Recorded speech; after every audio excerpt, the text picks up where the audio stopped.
आइए बताएंगे आपको बाइडेन का गजनी अवतार, लेकिन उससे पहले आपको दिखाने जा रहा हूं टेलीविजन पर पहली बार किसी दंगाई का कबूलनामा आप देखने जा रहे हैं। यह दंगाई खुद बोलेगा कि इसने दिल्ली में दंगा किया। ये जो तस्वीरें मैं आपको दिखा रहा हूं, तलवारें लहराती हुई तस्वीरें देखिए जरा, ये किसने किया, ये मास्टरमाइंड खुद बोलने जा रहा है। अगली तस्वीर जरा दिखाइए, इस मास्टरमाइंड को देखिए जरा, ये देखिए अंदाज देखिए, कोई अफसोस नहीं, बेशर्म को देखिए बताने की कोशिश कर रहा है कि उसे कोई पछतावा, कोई अफसोस नहीं शोभा यात्रा में हिंसा करने के बाद। और ये देखिए पुलिस के साथ कोर्ट में इसकी पेशी हुई है। इस शख्स के बारे में मैं आपको बताने जा रहा हूं, इसने आज खुद कबूल किया है अपना गुनाह, किसी सबूत की शायद अब जरूरत नहीं पड़ेगी। दिल्ली दंगे का मास्टरमाइंड, ध्यान से देखिए, आज टीवी पर पहली बार यह राज खोलेगा। पहली बार आप दिल्ली दंगे के आरोपी का कबूलनामा सुनेंगे, लेकिन उससे पहले दिल्ली के दंगेबाज की हेकड़ी देखिए जरा। दिल्ली के इस दंगेबाज का नाम है अंसार। दिल्ली पुलिस के मुताबिक दिल्ली दंगे की इसने साजिश रची। यह तस्वीर तब की है जब उसे रोहिणी कोर्ट में पेश किया गया, लेकिन गिरफ्तारी के बाद भी इस अंसार के सिर से फिल्म पुष्पा के डायलॉग का भूत नहीं उतरा।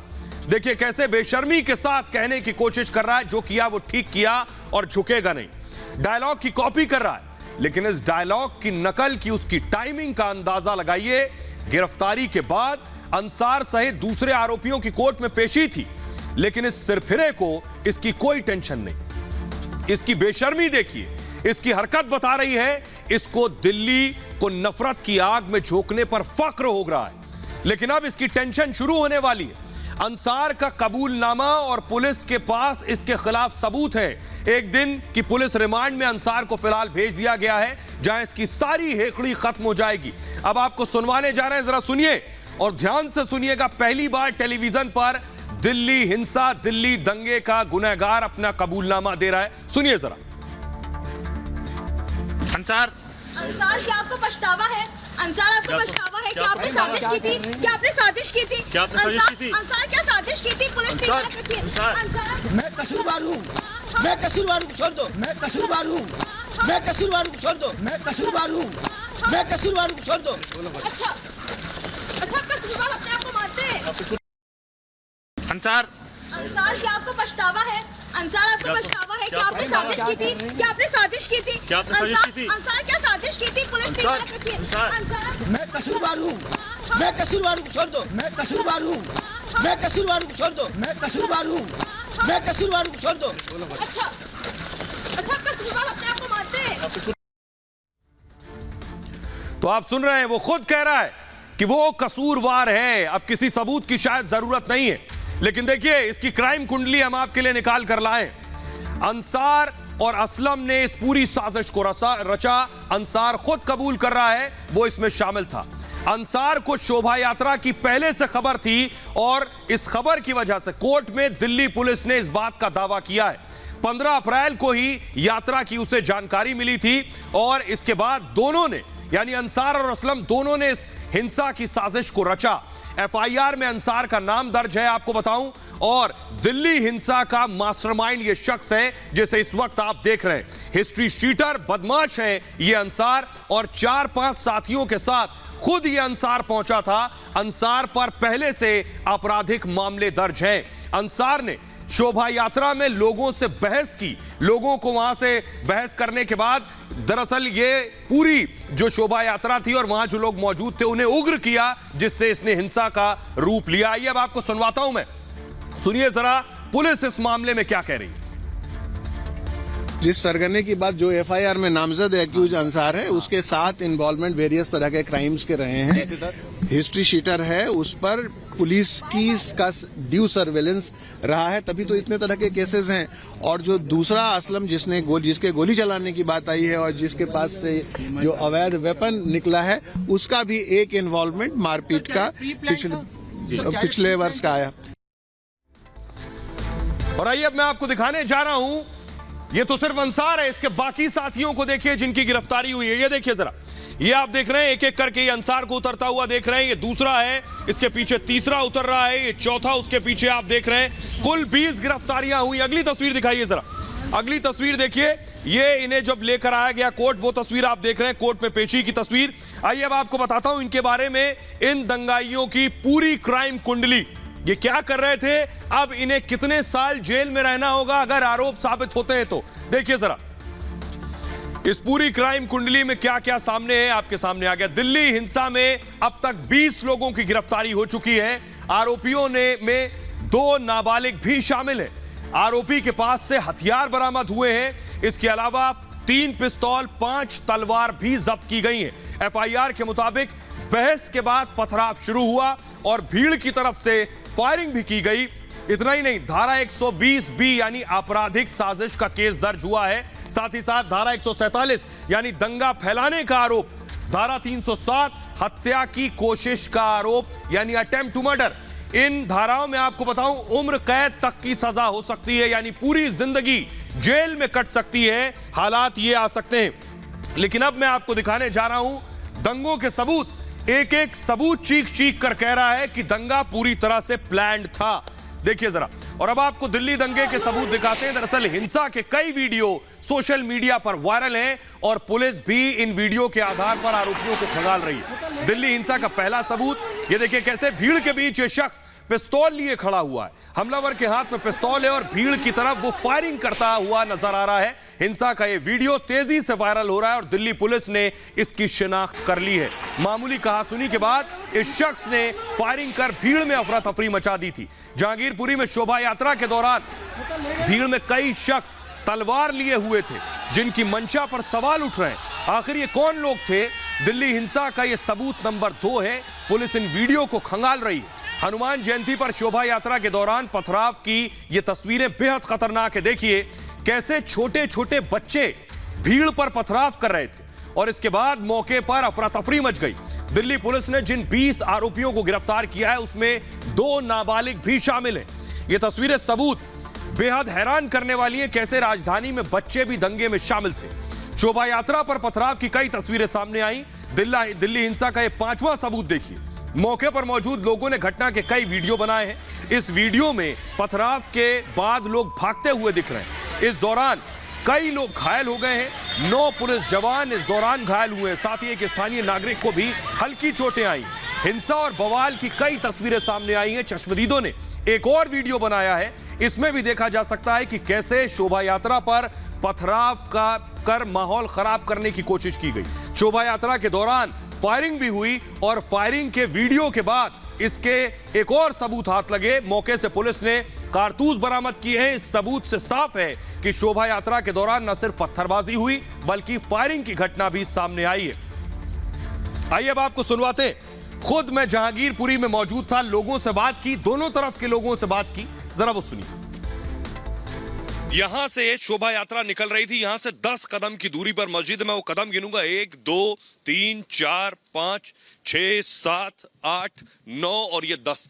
मेरे पीछे जो आप देख रहे हैं ये मस्जिद है। शोभा यात्रा कहा जा रहा है इसी रास्ते से निकल रही थी और जैसे ही इस रास्ते से आगे बढ़ी, जैसे ही यहाँ के आसपास पहुंची और यहाँ पहले से बताया जा रहा है मॉब मौजूद थी, भीड़ मौजूद थी।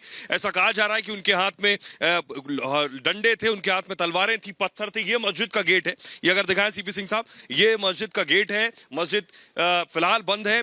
पुलिस प्रशासन यहाँ मौजूद है। बैरिकेड दूसरी तरफ लगा दिया गया है और यहीं पर अचानक पत्थरबाजी शुरू हो गई, ये कहा जा रहा है। इसके ठीक बगल में देखिए चाचा जी कम्युनिकेशन है, ये इनकी दुकान है, इनसे बात करेंगे। यहाँ कुछ लड़के थे जिनके हाथ में पत्थर थे, जिनके हाथ में तलवारें थी, ऐसे वीडियो भी चल रहे हैं। ये सब क्या पहले से तैयारी की गई? देखो सामने जो है बड़ा आप देख रहे हो। अगर पत्थर ऊपर से हमने भी ऊपर से नहीं, तस्वीरों में दिखाई दे रहा है कि यहाँ, लेकिन यहाँ पे पत्थर कितना बड़ा है। यहाँ तो एक भी पत्थर नहीं दिख रहा। कहाँ पत्थर है? और और भी आप पत्थर वहाँ पड़ा है आगे। और भी आपको बोलेंगे मस्जिद के अंदर कोई पत्थर है तो आप दिखा दो। जो मस्जिद का हम लोग का पत्थर नहीं, हम लोग तो रोजादार है। उस टाइम हम लोग का रोजा खोलने का तो उम्मीद है। लेकिन वहाँ गाड़ियाँ भी जला दी। हाँ इधर से यहाँ पे धक्का धुक्की होके उसका बाद उधर जब निकल गया ना, हमने सोचा दिल में जो कुछ हो सकता है तो हमने बाबू शटर बंद करके अंदर घुसी और हमारा कोई रास्ता नहीं है। हमें शटर बंद करना और हमें देखने का कोई ये नहीं। छोटे छोटे बच्चे पत्थर चला रहे वीडियो। नहीं छोटे छोटे बच्चे जो वीडियो चल हुआ तो यहीं से भीड़ गई जिसने वहां जाकर हिंसा की। यहाँ से सब नारा लगा के यहाँ से जब धक्का धुक्की किया, पुलिस भी था, पुलिस भी 2-4 था। ठीक है, ठीक, लेकिन संभालने नहीं पाया। ठीक। तो ये यहाँ उस वक्त मौजूद थे जो इन्होंने देखा वो ये बता रहे थे। और इस तरह और भी लोग यहाँ मौजूद हैं। अचानक हुआ क्या, क्योंकि मैं उधर भी गया, लोगों से बात की, वहाँ लोगों से बात करें तो वो दूसरी कहानी बता रहे हैं। ऐसा हुआ अचानक तो खैर कुछ नहीं हुआ, ये सारे प्लानिंग थे, ये सारे प्लानिंग थे, अचानक कुछ नहीं हुआ। ये बताओ उन पे प्रूफ खुद देख लीजिए ना सर, आप प्रूफ खुद देख लीजिए। वहाँ पे सर वहाँ पे कौन सी पत्थरबाजी है, वहाँ पे कौन सी बोतलें फेंकी गई है, वहाँ कहाँ आग लगी गई है, सर आप प्रूफ खुद देख लीजिए ना कहाँ पे हुआ है सर। हाँ, क्या कह रहे हैं? वहाँ पे एक पत्थर मिलेगा, मिला आपको एक भी पत्थर मिला? कोई यहाँ कहाँ है बताइए जरा। ये गाड़ी का शीशा है? राशन की गाड़ी खड़ी थी, राशन की गाड़ी खड़ी। हाँ, वो सारे शीशे तोड़ दिए गए और चावल उठा के ले गए, एक बोरियां उठा लगे, लूट के ले गए। यहाँ 2.5 घंटे तक लड़ाई हुआ है यहाँ पे। और जब तक पुलिस 2-2.5 घंटे लड़ाई हुई? हाँ बिल्कुल जी। कितने बजे शुरू हुआ? ये आपको 6:30 बजे। ये नहीं 6-6:15 वहाँ से मस्जिद से स्टार्ट हुआ सारा। 5:30 से स्टार्ट हुआ भैया जी, 5:30 से स्टार्ट हुआ, 5:30 से 6 और 6:30 बजे तक बहुत ज्यादा हुआ है। ठीक है सर। तलवार सारे निकाल के यहाँ पे आए लड़ाई करने। यहाँ पे गोलियां भी चली है सर बाकायदा यहाँ पे। आप लोग यही मौजूद थे जब ये सब मौजूद थे, सब कुछ यही मौजूद थे। हम तो रोड पे थे ही, ये पथरा हुआ है, फिर सड़क गली के अंदर घुस के अब उनके तलवारें लेके आ रहे थे, वो नंगी रंगी तलवारें लेके। यहाँ राशन के ताला तोड़ के गेहूँ उठा के ले गए, चाल उठा के ले गए। कब? ये रात को जो हंगामा हुआ जब। हिंसा की वजह यही लग रही है, अगर देश में कहीं भी जय श्री राम बोलोगे तो आपके ऊपर पत्थर फेंके जाएंगे। अब ये बताइए हिंदुओं का कौन सा देश है, हिंदू कहाँ जाए? तो सिर्फ इतना ही नहीं, वहां जो पुलिस वाले मौजूद थे वो भी जख्मी हुए। तस्वीरें मैं दिखाने जा रहा हूं, ये देखिए, पुलिस वाले भी जख्मी हुए। मेदलाल वहां मौजूद थे, उन्हें गोली लगी है। कई पुलिस वाले जो जख्मी हैं। अगली तस्वीर दिखाइए जरा। जो तस्वीरें ये मैं दिखा रहा हूं, ये हॉस्पिटल की तस्वीरें, जो पुलिस वालों को जब फौरन लाकर हॉस्पिटल में एडमिट कराया गया, जिन्हें गोली लगी है उन्हें सुनिए जरा। कई पुलिस वालों को तलवारें भी लगी हैं, उन्हें सुनिए वो क्या कह रहे हैं। 5-6 स्टाफ थे हमारे जो इंजर्ड थे, किसी की तलवार लगी थी, किसी की ईंट लग रही थी। डॉक्टर साहब ने 3 दिन का मेडिकल दिया, ओपीडी में बुलाया 3 दिन बाद में। उन्होंने जो एक्सरे देखने के बाद में कहा कि अभी हड्डी में आर पार हो गई ना गोली, बाद में एक्सरे में बाद में दोबारा फिर करेंगे 3 दिन बाद में। ये सिर्फ दिल्ली में नहीं हुई हिंसा, देश के अलग अलग इलाकों में हो रही है। देखिए मैं आपको दिखाने जा रहा हूं, ये दुनिया का नक्शा आपके सामने आ गया। भारत में अंदर चलिए, सबसे पहले हरिद्वार, उत्तराखंड में हरिद्वार में देखिए जरा तस्वीरें। हरिद्वार में भी हनुमान जयंती शोभा यात्रा के दौरान एम्बुलेंस के साथ दिखाइए, हरिद्वार में भी हिंसा हुई, वहां भी पत्थर चले। ये हरिद्वार की तस्वीरें मैं आपको दिखा रहा हूं, ये देखिए, लोग घायल भी हुए। अगला स्टेट में लिए चलता हूं आपको, सीधे आपको लिए चलता हूं हुबली, कर्नाटक लिए चलता हूं। ये देख रहे हैं, कर्नाटक में भी हनुमान जयंती के मौके पर इसी तरह की हिंसा की तस्वीरें एम्बुलेंस के साथ दिखाई जरा। पत्थरबाजी शुरू हुई और उसके बाद लोग तितर बितर हुए, लोग भागे। तस्वीरें आप देख रहे हैं, भारी संख्या में लोग जुटे थे। एक अचानक ये लड़ाई शुरू हो गई, झगड़ा शुरू हो गया और उसके बाद लोग वहां से भागे। उपद्रवियों ने पत्थर चलाने शुरू कर दिए, पुलिस ने मौके पर पहुंचकर कंट्रोल करने की कोशिश की। अगली तस्वीर दिखाइए जरा। अगली करनूल की तस्वीरें मैं आपको दिखा रहा हूं और ये आंध्र प्रदेश लिए चलता हूं। यहां भी देखिए शोभा यात्रा निकल रही थी और यहां भी इसी तरह की हिंसा की तस्वीरें सामने आई हैं। ये देखिए, 15 यहां घायल हुए हैं आंध्र प्रदेश में, 20 यहां गिरफ्तार किए गए हैं। आगे बढ़ते हैं तो हालात जो बने हुए हैं वो ये बता रहे हैं कि कैसे दरअसल देश के अलग अलग शहरों में इस तरह की हिंसा हो रही है। क्या ये साजिशन हो रहा है, क्या इसके पीछे बड़ी प्लानिंग है, ये जांच का विषय है। आगे बढ़ते हैं और अब बात करते हैं बाइडेन की। बाइडेन पर आरोप है कि गजनी बन गए बाइडेन। आखिर कैसे, वो तस्वीर मैं आपको दिखाने जा रहा हूं, तस्वीर दिखाइए जरा। बाइडेन कुछ स्पीच दे रहे थे अमेरिका में और उसके बाद देखिए खड़े हुए, अपनी फाइल ली और देखिए हाथ मिला रहे हैं, दाहिने भी घूमे, पीछे घूमे, लेकिन किससे हाथ मिला रहे हैं कोई नहीं जानता। वो खुद पसोपेश में है कि वहां जो लोग मौजूद थे, देखिए तालियां भी बजा रहे हैं, राष्ट्रपति है तो कुछ भी कर सकते हैं। उन्हें खुद नहीं समझ आया थोड़ी देर के लिए कि आखिर किसके पास जाऊं, किससे हाथ मिलाऊं। तो सवाल यह है कि आखिर बाइडेन को हुआ क्या है, क्या बाइडेन सामान्य है या फिर बाइडेन को कोई बीमारी है। यह मैं इसलिए कह रहा हूं क्योंकि अमेरिका के राष्ट्रपति जो बाइडेन एक बार फिर सुर्खियों में। बाइडेन पर नई चर्चा एक वीडियो को लेकर हो रही है। यह वीडियो पेंसिल्वेनिया यूनिवर्सिटी का है, जहां पर जो बाइडेन एक कार्यक्रम में शिरकत करने के लिए पहुंचे थे। इस कार्यक्रम में बाइडेन लोगों को संबोधित कर रहे थे, लेकिन इस संबोधन के बाद उनकी एक हरकत को लेकर अब वो सोशल मीडिया पर वायरल हो रहे हैं। दरअसल हुआ क्या कि बाइडेन गुरुवार को उत्तरी कैरोलिना की पेंसिल्वेनिया यूनिवर्सिटी में भाषण दे रहे थे, लेकिन भाषण खत्म होने के बाद वो हवा में हाथ मिलाने लगे। जबकि उस वक्त उनके बगल में कोई नहीं खड़ा था, ना उनके लेफ्ट साइड में ना राइट साइड में। लेकिन बाइडेन इसके बाद भी नहीं रुके, फिर बाएं दाएं मुड़े और मंच से नीचे उतर गए। हालांकि इसके बाद उन्हें गलती का एहसास हुआ और वो गुमसुम हो गए। बाइडेन के इस नए वीडियो को लेकर जमकर मजाक उड़ाया जा रहा है। एक बार फिर वो पूरा वीडियो देखिए, हुआ क्या।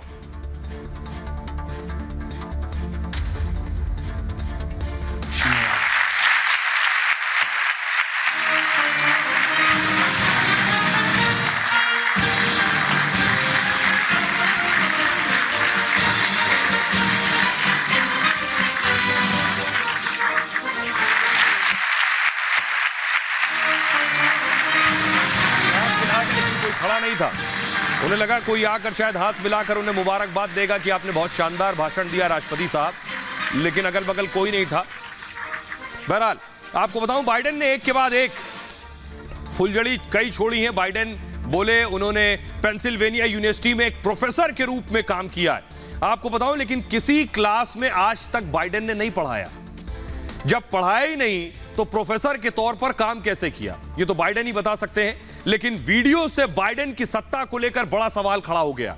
यह बाइडेन का पहला वीडियो नहीं है जिसे लेकर उनका मजाक बनाया जा रहा हो। विपक्ष ने बाइडेन पर सवाल उठाना शुरू कर दिया है कि बाइडेन अब अमेरिका की सत्ता चलाने में सक्षम नहीं है। लेकिन कुछ जानकार ये मानते हैं कि बाइडेन बीमार हैं और बढ़ती उम्र के साथ उन्हें भूलने की बीमारी डिमेंशिया हो सकती है। आइए आपको बताते हैं ये गंभीर बीमारी है क्या, ये डिमेंशिया क्या है, क्या बाइडेन डिमेंशिया से ग्रसित हैं। देखिए जरा ग्राफिक्स के जरिए मैं आपको बताने जा रहा हूं। ये देखिए, ये आ गए जो बाइडेन, सर पर हाथ रखे हुए हैं। लोगों का मानना है कि गजनी अवतार में आ गए। डिमेंशिया दरअसल एक मानसिक बीमारी है, मस्तिष्क की कमजोरी से संबंधित है।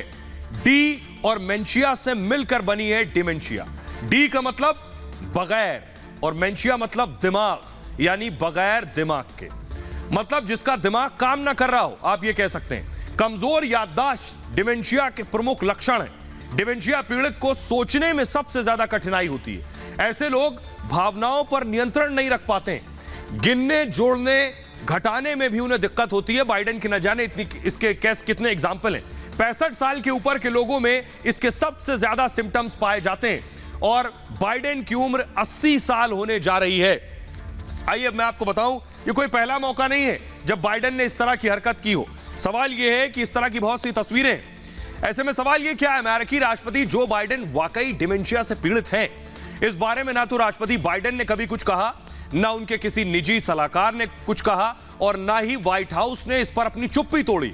मेडिकल साइंस के जानकारों का मानना यह है कि 65 साल की उम्र के ऊपर डिमेंशिया की बीमारी आम बात है और उम्र बढ़ने के साथ इसकी आशंका बढ़ती जाती है। एक रिपोर्ट के मुताबिक 65 साल से ऊपर प्रति 10 में से एक व्यक्ति, यानी 10 में से एक व्यक्ति डिमेंशिया से पीड़ित हो जाता है, उम्र अगर 65 साल से ज्यादा है। 85 साल से ऊपर 10 में से 4 व्यक्ति डिमेंशिया की चपेट में आ जाता है।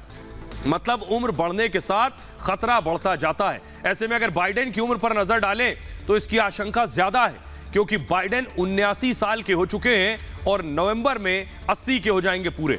और बीते वक्त के साथ उनकी भूलने, उनके कुछ से कुछ बोलने की घटनाएं बार बार सामने आती रही हैं। पिछले दिनों ऐसा ही एक वीडियो सामने आया था जिसमें बाइडेन पूर्व राष्ट्रपति बराक ओबामा के साथ एक समारोह में पहुंचे थे, लेकिन यहां बाइडेन खोए खोए नजर आ रहे थे। उन्हें किधर जाना है, किससे मिलना है, क्या बोलना है, कुछ समझ में नहीं आ रहा था। दरअसल व्हाइट हाउस पर पैनी नजर रखने वाले बताते हैं कि बाइडेन पिछले काफी दिनों से गुमसुम नजर आ रहे हैं और बार बार गलतियां कर रहे हैं।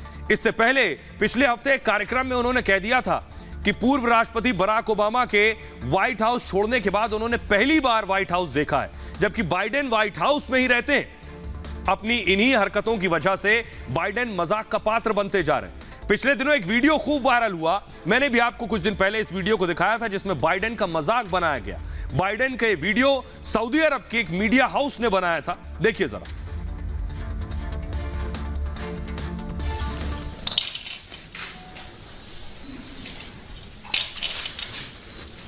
ग्रिड जरा हटाइए।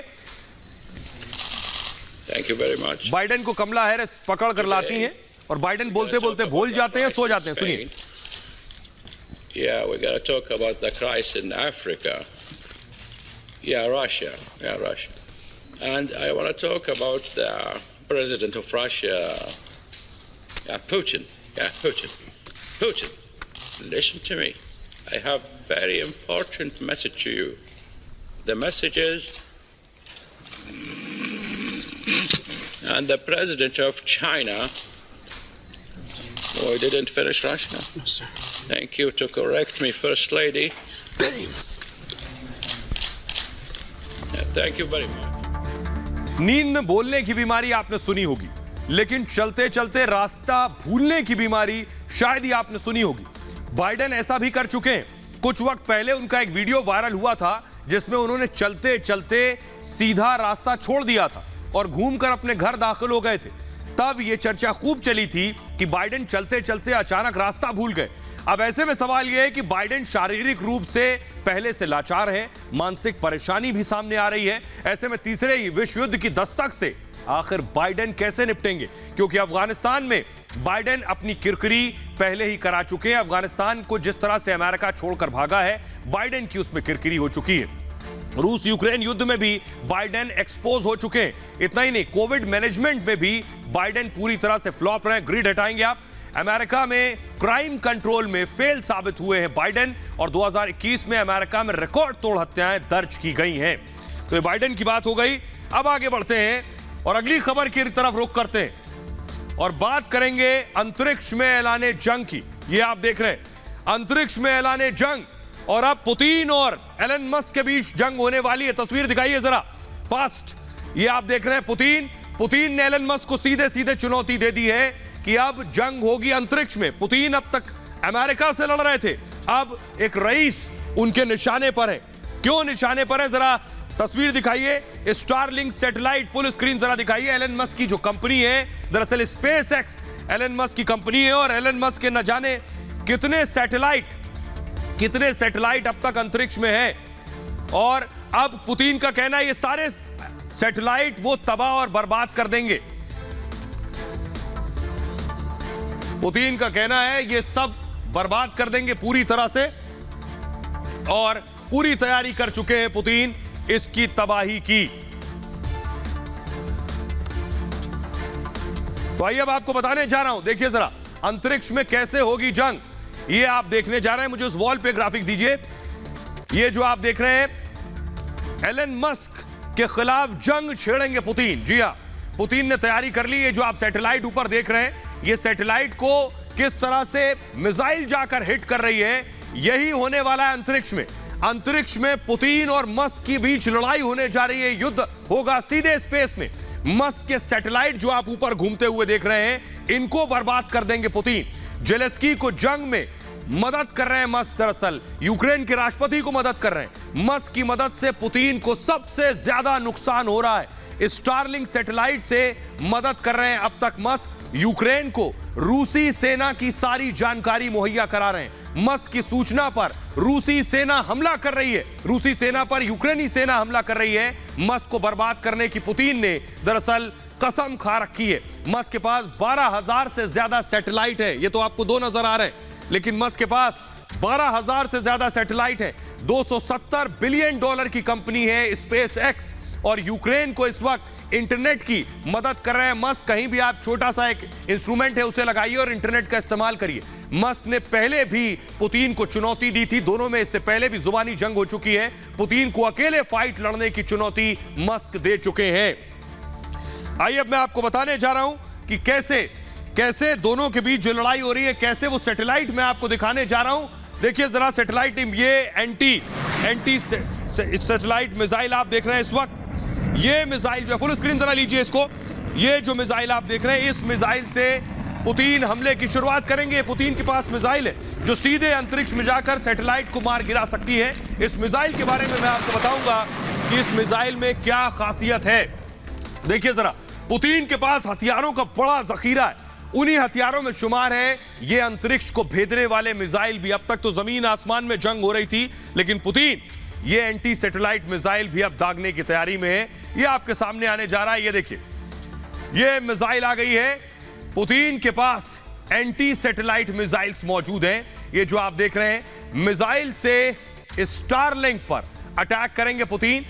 मस्क कि सैटेलाइट को गिरा देंगे पुतिन। और इतना ही नहीं, सैटेलाइट मिसाइल में बारूद नहीं होता है। दरअसल एंटी सैटेलाइट जो मिसाइल है इसमें बारूद नहीं होता, ये काइनेटिक किल वेपन इसे कहा जाता है। इसके बारे में बताऊं, और काइनेटिक किल मैकेनिज्म पर यह दरअसल काम करती है। इसके वॉरहेड में, ऊपर आपको जो गोल्डन नजर आ रहा है, इसके वॉरहेड पर एक मेटल लगा होता है और सैटेलाइट के ऊपर मेटल से हमला किया जाता है और यह मेटल निकलकर सैटेलाइट पर गिरता है। मेटल का हमला सैटेलाइट को भी गिरा देता है। तो यह हथियार पुतिन के पास इस वक्त मौजूद है। आइए अब आपको दिखाने जा रहा हूं आखिर पुतिन अंतरिक्ष में जंग क्यों करने जा रहे हैं, उसके पीछे वजह क्या है, यह मैं आपको दिखाने जा रहा हूं। उसके पीछे फुल स्क्रीन जरा लीजिए, उसके पीछे वजह है ये वॉरशिप। ये जो वॉरशिप आप देख रहे हैं, इस वॉरशिप को दरअसल गिरा दिया, इस वॉरशिप को मार गिराया यूक्रेन ने। पुतिन का गुस्सा इस बात को लेकर है और अब इसीलिए पुतिन किस तैयारी में, यह आपको बताऊंगा। लेकिन एलन मस्क को टारगेट करने की पीछे वजह क्या है, यूक्रेन जंग में मस्क का रोल क्या है, यह आपको बताने जा रहा हूं। देखिए, मस्क और पुतिन में इस अंतरिक्ष युद्ध की वजह आपको बताते हैं। दरअसल पुतिन और मस्क के बीच छिड़ी इस जंग की वजह है मॉस्कोवा, जिसे इस वक्त आप अपनी टेलीविजन स्क्रीन पर देख रहे हैं। यह युद्धपोत जिसकी तस्वीर आप देख रहे हैं, यूक्रेन ने पुतिन के सबसे बड़े युद्धपोत को निशाना बनाया। जेलेंस्की की सेना ने नेपट्यून मिसाइल पुतिन के इस युद्धपोत को पर मारी और उसे तबाह कर दिया। और यूक्रेन के इस हमले में मदद करने वाला कौन था आपको पता है? Elon Musk. एलन मस्क ने अपनी सैटेलाइट के जरिए तस्वीर भेजी। रूस मानता है कि मॉस्कोवा हमले में मस्क की सैटेलाइट का बहुत बड़ा हाथ है। एलन मस्क सैटेलाइट से यूक्रेन को रूसी सेना की स्थिति बता रहे हैं। मस्क की सैटेलाइट स्टारलिंक के जरिए मॉस्कोवा की स्थिति बताई गई कि यह वॉरशिप कहां मौजूद है, जिसके आधार पर यूक्रेन सेना ने 2-2 नेपट्यून मिसाइल से इस पर अटैक किया। इस हमले में मॉस्कोवा का कमांडर भी मारा गया था और रूस की सुरक्षा परिषद के उपाध्यक्ष दिमित्री मेदवेदेव ने मस्क को सीधी चुनौती दी है। दिमित्री ने कहा है कि मस्क के खिलाफ रूस अंतरिक्ष में जंग लड़ेगा। रूसी एरोस्पेस को स्टारलिंक सैटेलाइट ग्रुप को बर्बाद करने का आदेश दे दिया गया है। एलन मस्क स्पेस एक्स के मालिक हैं, जो दुनिया में टॉप अंतरिक्ष एजेंसियों में से एक है। इंटरनेट जंग में यूक्रेनी सेना का काफी मददगार है और मानव रहित ड्रोन ऑपरेशन में इंटरनेट का भी इस्तेमाल हो रहा है, जो एलन मस्क स्टारलिंक सैटेलाइट के जरिए यूक्रेन को दे रहे हैं। स्टारलिंक सैटेलाइट की इंटरनेट की मदद से मस्क रूसी सेना की भी जानकारी जुटा रहे हैं और जो जंग में जेलेंस्की की सेना के काम आ रही है। बहरहाल आगे बढ़ते हैं और अब बात करने जा रहे हैं हम एक और तानाशाह की, जिस तानाशाह के बारे में आप जानना चाहते हैं, सुनना चाहते हैं। किम जोंग के आखिर दिमाग में क्या चल रहा है, क्योंकि किम जोंग रोज एक धमाका कर देते हैं। एक और धमाका कर दिया है किम जोंग ने, 2 मिसाइल गिरा दी हैं किम जोंग ने। किस तैयारी में है किम, देखिए। यूक्रेन जंग के बीच अब उत्तर कोरिया के तानाशाह किम जोंग उन क्या करने वाले हैं, इस पर पूरी दुनिया की नजर है। तानाशाह किम अमेरिका को अपना सबसे बड़ा दुश्मन मानते हैं और अमेरिका फिलहाल यूक्रेन जंग में रूस को चुनौती देने में व्यस्त है। ऐसे में किम जोंग उन के पास मौका है कि वो अमेरिका के खिलाफ खुद को मजबूत करें और दक्षिण कोरिया पर कूटनीतिक बढ़त हासिल करें। और शायद इसलिए यूक्रेन जंग के बीच ही उत्तर कोरिया ने फिर मिसाइल परीक्षण किया है। खुद तानाशाह किम जोंग उन ने मिसाइल परीक्षण की निगरानी की। इस परीक्षण को अमेरिकी राष्ट्रपति बाइडेन को सीधी चुनौती के तौर पर देखा जा रहा है। तानाशाह किम ने टैक्टिकल मिसाइल दागकर यह जता दिया कि जल्द ही उत्तर कोरिया परमाणु परीक्षण कर सकता है। आपको बताऊं, शनिवार रात 2 मिसाइलें दागी।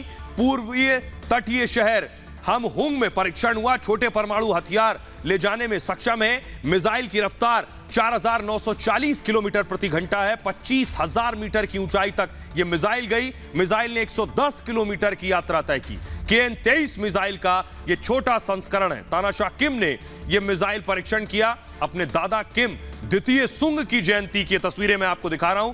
ठीक एक दिन बाद किया है। उत्तर कोरिया के संस्थापक किम द्वितीय के 110वीं जयंती पर तानाशाह किम राजधानी प्योंगयांग में विशाल परेड का अभिवादन करते दिखे। इस परेड में हजारों लोग गुलाबी रंग की पोशाक पहनकर जश्न मनाते दिखे। हालांकि इस परेड में तानाशाह किम ने हर साल की तरह सैन्य शक्ति नहीं दिखाई।